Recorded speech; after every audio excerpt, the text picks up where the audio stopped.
बसपार्कका 61वटा दोहोरी साँझलाई राष्ट्रिय लोकदोहोरी व्यवसायी सङ्घद्वारा सुरक्षा सामग्री हस्तान्तरण।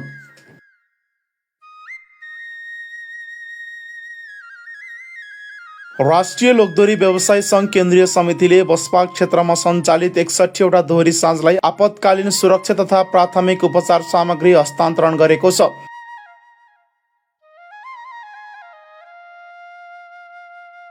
सङ्घद्वारा आयोजित कार्यक्रममा अध्यक्ष दीपसागर थापा मगरको सभापतित्व रहेको थियो भने संस्थापक अध्यक्ष चुडाबहादुर कार्की प्रमुख अतिथिका रूपमा उपस्थित थिए। विशेष अतिथिहरूमा सल्लाहकार एवं पूर्व अध्यक्ष गुणराज खनाल तथा सल्लाहकार प्रेम श्रेष्ठ लगायत दोहोरी व्यवसायीहरूको बाक्लो उपस्थिति रहेको थियो।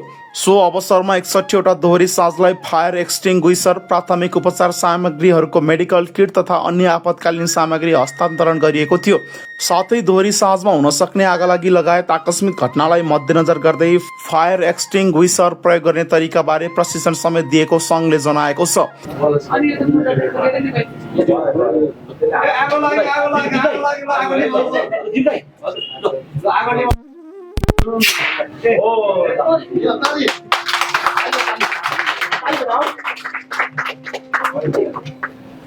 यसैबीच कार्यक्रममा राष्ट्रिय लोकदोहोरी व्यवसायी सङ्घका अध्यक्ष दीपसागर थापा मगर हालै सम्पन्न नेपाल मगर सङ्घको 13औं राष्ट्रिय महाधिवेशनबाट सांस्कृतिक उपाध्यक्षमा अत्याधिक मतसहित निर्वाचित भएकाले उनलाई संस्थाको सम्मान समेत गरिएको थियो। कार्यक्रममा उपस्थित व्यक्तिहरूले उनको सफल कार्यकालको शुभकामना व्यक्त गरेका थिए। कार्यक्रममा सल्लाहकार प्रेम श्रेष्ठले दोहोरी व्यवसायलाई सुरक्षित, व्यवस्थित र व्यावसायिक बनाउने यस्ता कार्यक्रम प्रभावकारी हुने बताए। विशेष त यो राष्ट्रिय लोक दोहोरी व्यवसायी सङ्घले यो हेर्दाखेरि निकै सानो चिज देख्छौँ, तर यसको महत्त्व निकै ठुलो छ। यसले करोडौँको चाहिँ तपाईँको चाहिँ क्षतिहरूलाई बचाउनको लागि यसले निकै चाहिँ ठुलो चाहिँ काम गर्न सक्छ। यसको उपलक्ष्यमा आज चाहिँ हामीले यो एउटा सानो गल्तीले चाहिँ ठुलो क्षतिहरू हुनबाट चाहिँ बचाउनको लागि राष्ट्रिय लोक दोहोरी व्यवसायी सङ्घले जुन किसिमको एउटा यो प्रयत्न गरेको छ, यो पहल गरेको छ हैन। लेडिजहरूको लागि यो स्वास्थ्य सामग्री तपाईँको चाहिँ तत्काल चाहिँ अब यो चाहिँ दोहोरीमा काम गरिराख्ने, राति चाहिँ मेडिकलहरू चाहिँ बन्द हुने सन्दर्भमा हैन, लेडिज प्रब्लम हुने सन्दर्भमा पनि तपाईँहरूले चाहिँ एउटा किसिमको राष्ट्रिय लोक दोहोरी व्यवसायी सङ्घले चाहिँ यो सेनिटरी प्याडहरूको चाहिँ जुन उपलब्ध गराइराख्नु भएको छ। यो काम हेर्दाखेरि सानो देखिए पनि यसले महत्त्वको हिसाब लिएर चाहिँ जुन आवश्यकताको हिसाबले यसले निकै ठुलो उपलब्धिको रूपमा चाहिँ यसले बुझिराखेको छ भन्ने मैले बुझेको छु। प्रमुख अतिथि चुडाबहादुर कार्कीले लोकदोहोरी क्षेत्रको संरक्षण, व्यावसायिक विकास तथा श्रमिक सुरक्षामा संस्थाले निरन्तर भूमिका निर्वाह गर्नुपर्ने जोड दिए। यो एउटा फायर एक्सटिङ्ग्विसर जुन अग्नि नियन्त्रण भनिन्छ, यो हेर्दाखेरि सामान्य भए पनि यसको उपयोगिता धेरै छ। यसले करोडौँ रुपियाँको धनजनको नोक्सानलाई बचाउन सक्ने यसमा क्यापेसिटी छ। यो जुन राष्ट्रिय लोक दोहोरी व्यवसाय सङ्घले सबै दोहोरीहरूलाई एउटा बाँड्ने जमर्को गर्यो, यो आफैमा अति राम्रो छ। र अर्को साथै एउटा मेडिकल किट, सामान्यतः मेडिकल किट यो पनि सँगसँगै बाँड्नु भएको छ र यो पनि सराहनीय काम छ।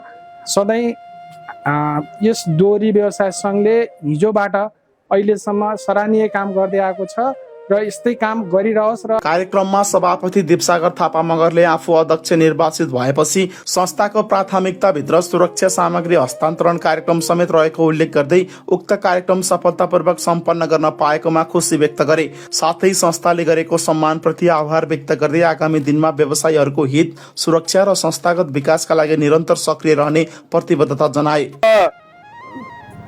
अघिल्लो वर्षको पुसको 27 गते मलाई चाहिँ अध्यक्ष बनाएर तपाईँले जुन किसिमको जिम्मेवारी दिनुभयो सल्लाहकारजीहरू अनि व्यवसायीजीहरूले, त्यसमा मैले केही आगामी योजनाहरू भनेर प्रतिबद्धता जाहेर गरेको थिएँ।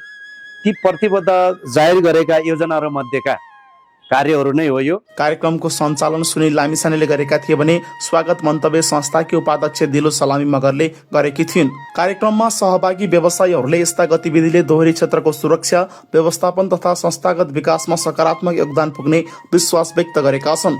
र यो यस्तै कामहरू निकै सराहनीय कामहरू चाहिँ राष्ट्रिय लोक दोहोरी व्यवसायी सङ्घहरूले लामो समयदेखि नै, हामी संस्थापक कालदेखि नै हैन, यो पछि आउँदै गर्दाखेरि अहिले दीपसागर थापा अध्यक्ष हुँदै गर्दाखेरि पनि क्रियाशील रूपमा, सक्रिय रूपमा चाहिँ यो राष्ट्रिय लोकदोहोरी व्यवसायी सङ्घले विभिन्न चरणमा आफ्नो यो विभिन्न चाहिँ यो दोहोरी सम्बन्धी परेका समस्याहरूलाई चाहिँ उजागर गर्दै होइन यसलाई चाहिँ कसरी चाहिँ यो दोहोरी व्यवसायी सङ्घलाई दोहोरी व्यवसायीहरूलाई र यहाँ आबद्ध कर्मचारीहरूलाई चाहिँ कसरी चाहिँ एउटा चाहिँ स्तर उन्नति गर्न सक्छ भनेर निकै राम्रो पहल कदमीहरू गरिराख्नु भएको छ।